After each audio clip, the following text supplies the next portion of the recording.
ஏதவத்தைப்பட்டாலும் முத்தர்மணம் நிற்கும் மோனத்தே என்று. அதை கதி விளையாடி அந்த பெண்கள் வந்து 3 பானை வச்சு தலைமையில வச்சு என்னதான் ஓடி விளையாடிக்கிட்டு இருந்தாலும் அவங்க வந்து கரெக்டா வந்து அந்த பானை விழாம கரெக்டா நடந்து போவாங்க, ஒரு குழப்பமும் இல்லை என்று சொல்லுவாங்க. ஸோ இது வந்து என்ன பிரச்சனைனா, நம்ம மனமாகப்பட்டது ஒரு சின்ன ஒரு விஷயம் வந்ததுன்னா கூட அது நம்மளுக்கு பெருசா காமிச்சு விட்டு அதுக்குள்ள அந்த பிரச்சனையில போய் உட்கார விட்டுரும். அப்போ உங்களுக்கு பாடம் மேல ஃபோக்கஸ் வந்து கம்மியாயிடும். ஸோ இது ஃபோக்கஸ் அதிகம் பாடம் மேல ஆகணும். ஆனா என்ன பண்ணலாம்னா, ஃப்ரீயா இருக்கும் போதெல்லாம் நம்ம முதல் பாடம் பண்றோம் இல்லையா, எப்படி பண்றோம், நாக்கு மடிச்சு வச்சு கதி ஓட்டுறோம் இல்லையா, கண்ணை மட்டும் மூட வேணாம். எந்த வேலைனாலும் உயிருக்கு ஆபத்தான வேலையை தவிர்த்து எந்த வேலைனாலும் செய்யலாம். நீங்க வந்து அந்த மாதிரி கதி ஓட்டிக்கிட்டே இருந்தீங்கன்னு வச்சுக்கோங்களேன், உங்களுக்கு எது வந்தாலும் நீங்க வந்து அப்படியே சாட்சி பொருள் மாதிரி இருந்து பார்க்க ஆரம்பிச்சிருவீங்க. ஓகே, மணிகண்டன் இருக்கான், லட்சுமி இருக்காங்க, 2 பேரும் சண்டை போட்டுக்கிறாங்க, சரி எவ்வளவு நேரம் சண்டை போட்டுக்கிறாங்களோ சண்டை போட்டுக்கலாம், அப்படி வந்து நம்ம வந்துட்டு பார்க்க ஆரம்பிச்சிடும். அந்த மாதிரி எண்ணங்கள் வந்து ஓட ஆரம்பிச்சிடும். எவ்வளவு பெரிய பிரச்சனையா இருந்தாலும் அதை உட்காந்துக்கிட்டு நீங்க வெளியில இருந்து யோசிக்க ஆரம்பிக்கும் போது அதுக்கு விடை சீக்கிரமா கிடைக்க ஆரம்பிச்சிடும்.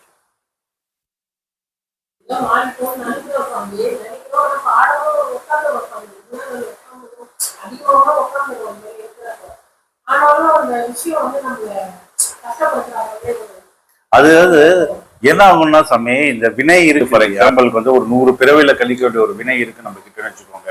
இப்ப இந்த பாடத்துல வர்றதுனால அந்த 100 பிறவியில கழிக்க வேண்டியது ஒரு 10 பிறவியில கழிக்க ஆரம்பிச்சதுன்னு வச்சுக்கோங்க. அப்ப என்ன ஆகும்னா உங்களுக்கு அந்த பிரச்சனைகள் வந்து பூதாகரமா தெரியும், பெருசா தெரியும். இப்போ நான் வந்து இஎம்ஐ கட்டணும், ஒரு 10 லட்சம் ரூபாய் இஎம்ஐ கட்டணும்னு வச்சுக்கோங்க, ஒரு 10 வருஷத்துக்கு கட்டணும். அப்ப மாசத்துக்கு நான் வந்துட்டு ஒரு 10,000 ரூபாய் 20,000 ரூபாய் கட்டினா போதும் 10 லட்சம் 10 வருஷத்துக்கு. அதே நான் வந்து அதே இஎம்ஐய 10 வருஷம் கட்டாம 10 லட்சம் ரூபாவை நான் வந்து ஒரே வருஷத்துல கட்டி முடிச்சிடணும்னா அவ கிட்டத்தட்ட ஒரு 80,000 ரூபாய்க்கு மேல வந்து நான் வந்து மாசம் கட்டணும் இல்லையா, வேண்டியது இருக்கும், வட்டியும் சேர்த்து. கரெக்டுங்களா? அப்போ என்ன ஆகுது, வினை அதிகமா இருக்கு. இதே தான் நம்மளுக்கு வந்து நடந்துகிட்டு இருக்கு. இப்போ வந்து நம்மளுக்கு என்ன பிரச்சனைன்னா, நம்ம இந்த பாடத்துல போகும்போது சரியிலிருந்து கிரியைக்கு வந்தாச்சு, கிரியையிலிருந்து யோகத்துக்குள்ள வந்துட்டோம். ஆனா இந்த சரியையும் கிரியையிலும் நம்ம செஞ்ச வினைகள் வந்து நம்மளை சுத்திக்கிட்டே இருக்கும்.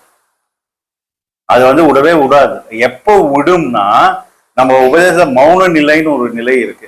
அந்த மௌன நிலை என்ற அந்த நிலையை வந்து சொல்லி கொடுத்து அந்த நிலையில போனீங்கன்னு வச்சுக்கோங்களேன், அப்போ வந்து ஒரு இடத்த காமிச்சு கொடுப்போம் நம்ம உடம்புக்குள்ள. அந்த இடத்துல நிற்கும் போது மனமற்ற நிலை வரும். அப்போ நீங்க என்ன ஆயிடுவாங்க, மனம் வேற ஆன்மா வேறன்னு பிரிய ஆரம்பிச்சு. அப்போ நீங்க வந்து எல்லாத்தையுமே சாட்சி பொருளா இருந்துதான் பார்க்க ஆரம்பிப்பீங்க.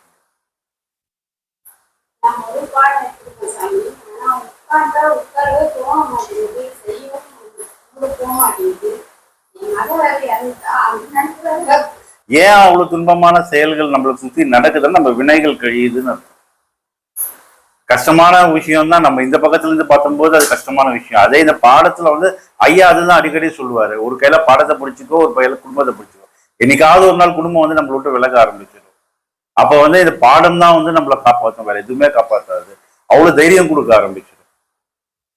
இல்ல, இந்த ஆன்மாகப்பட்டது என்ன பண்ணோம்னா, இந்த கரு உருவாகி ஓரளவுக்கு வந்துட்டு அதாவது ஒரு 7, 8வது மாசம் அந்த அசைவுகள் என்று ஒரு சொல்லுவோம் இல்லையா, அந்த பிண்டம் அசைய ஆரம்பிக்கும் போது ஆன்மா வந்து உள்ள போயிடும். ஆனா அகாரம் உகாரம் மகாரமா பிரியவே புரியாது. அதாவது ஒரு பிண்டத்துக்குள்ள இருக்கு, அவ்வளவுதான். ஓகேங்களா? அப்படிதான் இருக்கும், ஒரு செயல்பாடுமே இருக்காது. அந்த செயல்பாடு எப்ப வரும்னா, அந்த உடலை விட்டு வெளில வந்து இந்த மூச்சுன்ற ஒரு விஷயம் ஓடு, தெரியுங்களா? இந்த மூச்சுன்ற ஒரு விஷயம் ஓடும் பொழுது ஃபர்ஸ்ட் மூச்சு இருக்கும்போது அகாரம் உகாரம் மகாரமா போயிட்டு 3 இடத்துல போயிட்டு உட்காந்துருவாங்க.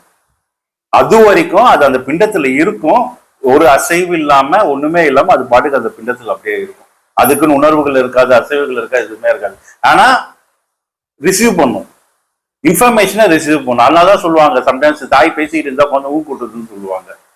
ஓகேங்களா? அது அபிமன்யு வந்துட்டு கருவறையில இருக்கும்போது கிருஷ்ணன் சொல்லிட்டு இருந்த சக்கராயுகத்தை பத்தி அது எல்லாமே வந்து பாதி சொல்லும் போது நிப்பாட்டிட்டாங்க. ஏன்னா அது மெமரி வந்து ரிசீவ் பண்ணும், ஸ்டோர் பண்ணும். ஆனா வந்து அதுக்கு மேல எதுவுமே ஆகாது. இதுதான் ஐயா வந்து அடிக்கடி சொல்லுவாரு, ஏன் இந்த பாடம் வந்து ரொம்ப வலிமையானதுன்ட்டு. இந்த பாடம் என்ன ஆகும்னா, இத்தனை பிறவிகளா நம்ம வந்து பண்றோம் இல்லையா, இந்த கர்ம வினைனால இந்த எடுக்குதுன்னு சொன்னேன் நான், இந்த உடல் எடுக்குதுன்னு சொன்னேன். இந்த பாடம் நம்ம பண்ணும்போது என்ன ஆயிடும்னா, சில காலம் பொறுத்து உங்க ஆன்ம விழிப்புன்ற ஒரு நிலை வந்து வரும். அந்த ஆன்ம விழிப்புன்ற நிலை வரும் பொழுது ஆட்டோமேட்டிக்கா என்ன ஆகும்னா உங்க வினைகள் வந்து அடுத்த பிறவிக்கு வழிவகுக்காது.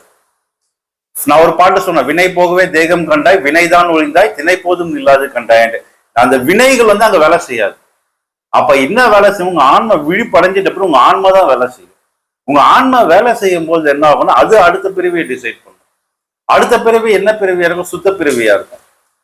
சுத்த பிரிவா போகும்போது இளம் வயதிலேயே நீங்க வந்து சப்போஸ் இப்போ வந்து ஒரு 40 வயசுல வந்து இந்த ஆன்மீகத்துக்குள்ள வரீங்கன்னா அப்போ இன்னும் இளம் வயதுல அந்த ஆன்மீகத்துக்கு வரா மாதிரி ஏத்த மாதிரி தாய் தந்தையை அமைச்சு அந்த பாதைக்குள்ள வரும். அப்போ நீங்க வந்து அந்த பிறவி முடிக்கிறதுக்குள்ளேயே நீங்க வந்து ஒரு ஞான நிலை அடைகிறது, அந்த நிலைக்கு போறதுக்கான அந்த வழிவகுத்து கொடுத்துரும். இதுதான் வந்து சாதாரணமா வந்து மக்கள் பிறக்கிறதுக்கும் ஒரு ஞானி வந்து ஒரு ஞான நிலையில இல்ல வந்து இந்த தியானம் பண்றவங்க அடுத்த பிறவி எடுக்கிறதுக்கும் வித்தியாசம். அதுக்காக தான் ஐயா சொல்லுவாரு, என்னதான் நடந்தாலும் உங்க ஆன்ம விழிப்பு ஆன்ம ஒளியை மட்டும் பார்த்துடுங்க. அந்த ஆன்ம ஒளியை மட்டும் நீங்க பார்த்துட்டீங்கன்னா இந்த பிறவியில முடிஞ்சிடுச்சு. அதுக்கப்புறம் அது பார்த்துக்கோ, நம்ம பண்ற வேண்டிய வேலை எதுவுமே இல்லை என்று சொல்லுவார். அதே மாதிரி வந்து இந்த மனதை பத்தி இன்னொரு இன்ட்ரெஸ்டான ஒரு விஷயம் இருக்கு. இந்த மனம் வந்து பாத்தீங்கன்னா எப்படி செயல்படுதுன்னு பாருங்க. காலையில எழுந்ததும் ஓட ஆரம்பிச்சிருது, விஷயங்கள் கொடுத்துக்கிட்டே இருக்கு. விஷயங்கள் வந்து நைட்டு படுக்கிற வரைக்கும் இருக்கு. நைட்டு வந்து என்ன ஆகுதுன்னா தூங்கிடும். தூங்கினப்போ என்ன இல்லை, அங்க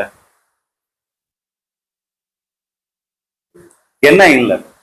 கை இல்லையா, கால் இல்லையா, இல்ல வந்து உயிர் இல்லையா, இல்லைன்னா இதயம் துடிக்கலையா, மூளை வேலை செய்யலையா, என்ன வேலை செய்யலாங்க?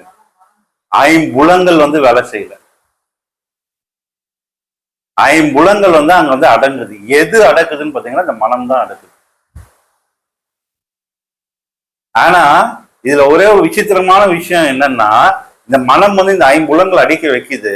ஏதாவது ஒரு பெரிய சத்தம் வந்ததுன்னு வச்சுக்கோங்க, உடனே அந்த அந்த இதை வந்து எழுப்பி விட்டுரும்.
என் குருவுக்கு சமர்ப்பணம்.